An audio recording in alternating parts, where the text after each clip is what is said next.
Election की तारीख से मुतल्लिक सिंगल बेंच का फैसला। गवर्नर पंजाब ने सिंगल बेंच के फैसले को हाई कोर्ट में चैलेंज कर दिया है।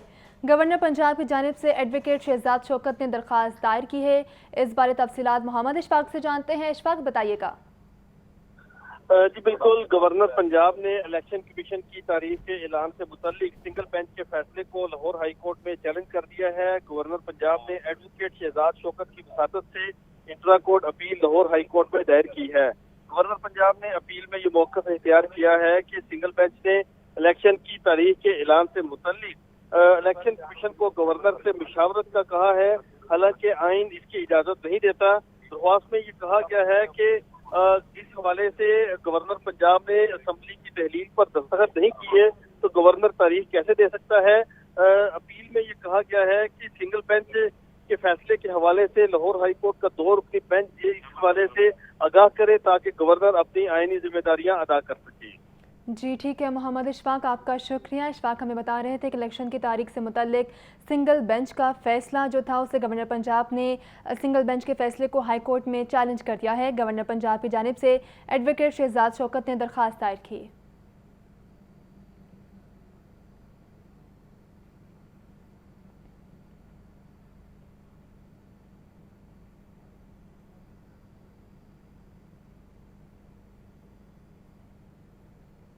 आपको बताएं कि गवर्नर पंजाब ने सिंगल बेंच के फैसले को हाई कोर्ट में चैलेंज कर दिया है। गवर्नर पंजाब की जानिब से एडवोकेट शहजाद शौकत ने दरख्वास्त दायर की है। इलेक्शन की तारीख का ये मामला था।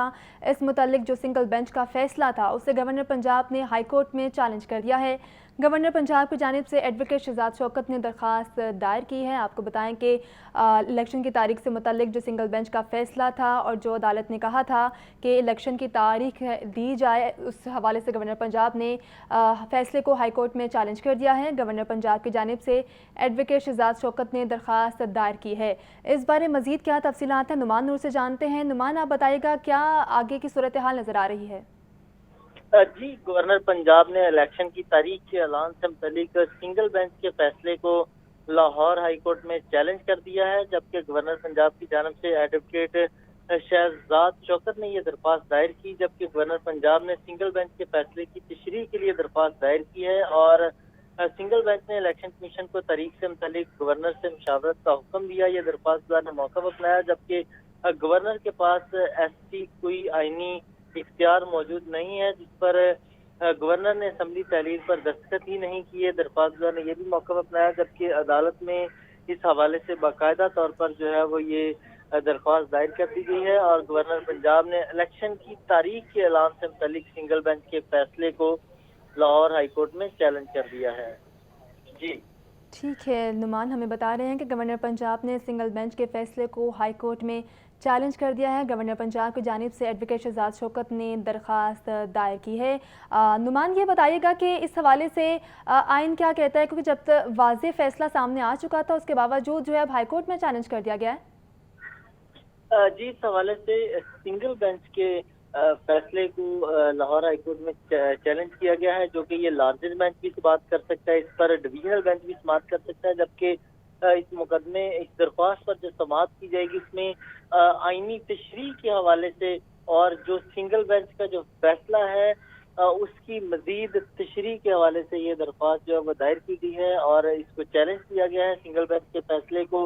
अब इसमें बाकायदा तौर पर तारीख मुकर्रर की जाएगी, उसके बाद बाकायदा लार्जर बेंच या फुल बेंच जो है वो समाअत करके इस पर जो है वो आईनी तशरीह देगा कि आइन किस किस हद तक जो है वो इलेक्शन के हवाले से इजाजत देता है, क्या उसमें इलेक्शन को डिले किया जा सकता है या नहीं किया जा सकता। बाकायदा तौर पर ये आईनी दरख्वास्त जो है वो दायर की गई है, जिसको अदालत में बाकायदा तौर पर समाअत के लिए वक्त मुकर्रर किया जाएगा। जी ठीक है, नुमान हमारे साथ ही रहेगा। Deputy bureau chief Hasan Raza भी साथ मौजूद हैं। हसन, इस हवाले से आप हमें अपडेट कीजिएगा। तरीके से मुतालिक जो फैसला किया है कि सिंगल बेंच का जो लाहौर हाई कोर्ट ने इसको चैलेंज किया है, बुनियादी तौर पे देखा जाए तो इसमें कोई दूसरी राय नहीं है कि हालात जो बनते दिखाई दे रहे हैं। और ख़ास तौर पे पहले जब इलेक्शन कमीशन ऑफ पाकिस्तान के गवर्नर पंजाब से जब मुलाकात हुई थी तो उसने ये मामला तय पाए थे कि हम इसमें हम दोबारा लाहौर हाई कोर्ट से रजू करेंगे, क्योंकि वो ये समझते हैं कि आइन के आर्टिकल 105 के तहत मेरे पास इख्तियार नहीं है कौम मामला को आगे लेके नहीं चल सकते। और गवर्नर पंजाब ये कहते हैं कि मैं तारीख नहीं दे सकता, और यही वजह बनी कि अब उन्होंने जो सिंगल बेंच के फैसले की तशरीह के लिए दरखास्त दायर की है और ये कहा है कि इलेक्शन कमीशन को तारीख से मुतालिक गवर्नर से मुशावरत का हुक्म दिया गया था, जो कि किया गया है, और गवर्नर के पास ऐसी कोई आईनी इख्तियार नहीं। दरखास्त गुजार ने यह भी कहा है और गवर्नर ने असम्बली तहरीर पर दस्तखत नहीं किए। यही वो मामला था जो पहले ये मामला सामने रखा गया था, और ये बात उन्होंने कही थी कि हमने असम्बली तो तहलील नहीं की, खुद तहलील हुई, आइन का आर्टिकल 105 को मद्देनजर रखा गया।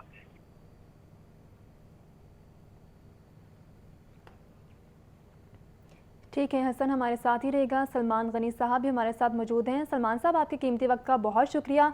सियासत में काफ़ी गहमा गहमी और काफ़ी गर्म मौसम है हमें देखने को मिल रहा है। अब इलेक्शन की तारीख का ये मुतालिक जो फैसला था, सिंगल बेंच को फैसला अब हाईकोर्ट में चैलेंज कर दिया गया है, क्या कहेंगे इस पर? देखें, गवर्नर साहब की तरफ से जो फैसला हाईकोर्ट में चैलेंज किया गया ये एक्सपेक्टेड था। हमें जब असम्बली की तहरीर या इंतखाबी अमल पे बात करना होगी तो इससे पहले पाकिस्तान के अंदर इस तरह की कैफियत कभी तारी नहीं हुई थी। एक ही वक्त में जामे मुशावरत के तहत असम्बलियाँ टूटती थी और इलेक्शन की तरफ पेशरफ्त होती थी। इस मरतबा ये हुआ कि दो असम्बलियाँ एक पार्टी लीडरशिप के कहने पे असम्बलियाँ तोड़ दी गई, उनकी हुकूमत टूट गई और वो इलेक्शन पे पेशरफ्त चाहते थे। अब चूंकि वफाक और दो सूबों में पेशरफ्त नहीं हो रही, पंजाब की सतह पे पेशरफ्त होना चाह रही है, तो आर्टिकल 105 के तहत ये इख्तियार हमेशा गवर्नर को होता है कि वो जब चीफ मिनिस्टर अपनी असम्बलियाँ तोड़ देते हैं तो फिर एक गवर्नर तारीख का ऐलान करता है। और इलेक्शन कमीशन के लिए प्रॉब्लम ये बनी कि हाईकोर्ट के फैसले में चूंकि मशरूत कर दिया गया है गवर्नर साहब की रजामंदी के साथ कि वो तारीख गवर्नर साहब की कॉन्सेंट से देंगे, उनके लिए प्रॉब्लम ये बनी हुई है। लिहाजा मैं समझता हूँ कि ये फैसला बिलाखिर कोर्ट में ही होना है, और क्या कोर्ट में फैसले के बाद दोनों सूबों में पेशरफ्त हो पाएगी। ये फैसले सियासतदानों की बजाय अब गेंद कोर्ट के पास है, लिहाजा फैसला हतमी जो होगा वो कोर्ट में ही होगा और इलेक्शन पे पेशरफ्त हो सकेगी।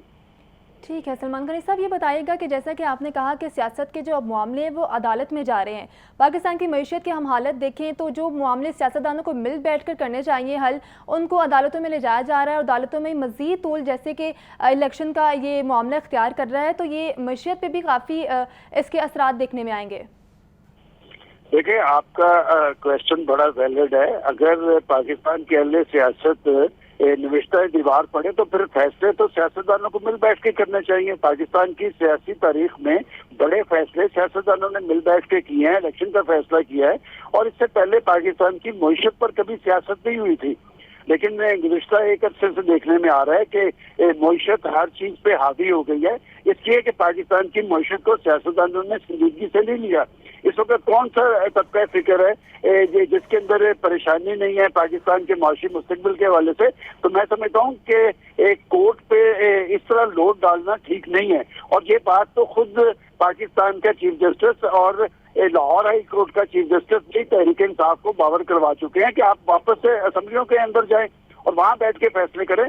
बदकिस्मती यह है कि पाकिस्तान के 22 करोड़ अवाम जो हैं वो तो तकदीर के फैसले करने के लिए पाकिस्तान के सियासतदानों पे एतमाद करते हैं और मुंतखब अवानों के जरिए फैसलों का हल चाहते हैं, लेकिन बदकिस्मती यह है कि ना सियासतदान कोई फैसले कर पा रहे हैं और ना मुंतखब अवान जो है डिलीवर कर पा रहे हैं। लिहाजा इस वजह से जो गेंद है वो अदालतों की कोर्ट में है और फैसले बिलाखिर अदालतों में होंगे। जी बिल्कुल ठीक है सलमान गनी साहब, आपके कीमती वक्त का बहुत शुक्रिया। हसन रजा और नुमान और मोहम्मद इशफाक भी हमारे साथ मौजूद थे, आपका शुक्रिया।